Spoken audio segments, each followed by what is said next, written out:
morning, viewers. Welcome to the CNBC News with me, participant number 46. The pandemic's effect on education is not being discussed enough, says Indonesian minister.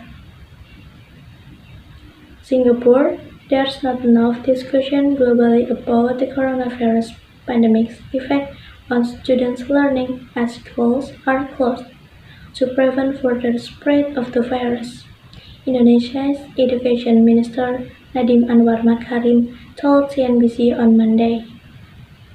A lot of people keep mentioning about the health crisis and about the economic crisis that's caused by the pandemic, but not enough people are talking about the educational crisis. The learning crisis that is happening all around the world, not just in Indonesia, the minister told CNBC's Street Sign Asia. So we really have to find the right balance between the health crisis as well as the educational crisis as leaders, he said ahead of the virtual Singapore summit happening this week. Currently, schools in more than 50 countries remain fully closed, affecting over 870 million students globally, according to data by the United Nations Educational, Scientific and Cultural Organization, or UNESCO. To ensure that students can continue their education during school's closure, many countries moved teaching online, but the arrangement could leave some students behind, especially those who have limited access to the internet, a problem that experts said could exacerbate income inequalities in the long run. Indonesia's challenge.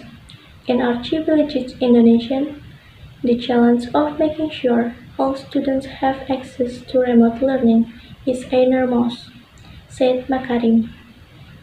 I think everywhere in the world, not just in Indonesia, distance learning without less in the short term have negative impact on educational outcomes and qualities because it takes a long time for people to adapt to new way of teaching and learning, he said.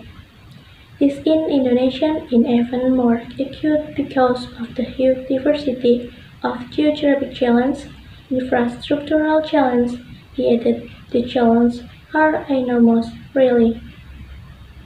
Many schools in Indonesia have remained since March as authorities struggle to contain the coronavirus disease or COVID-19.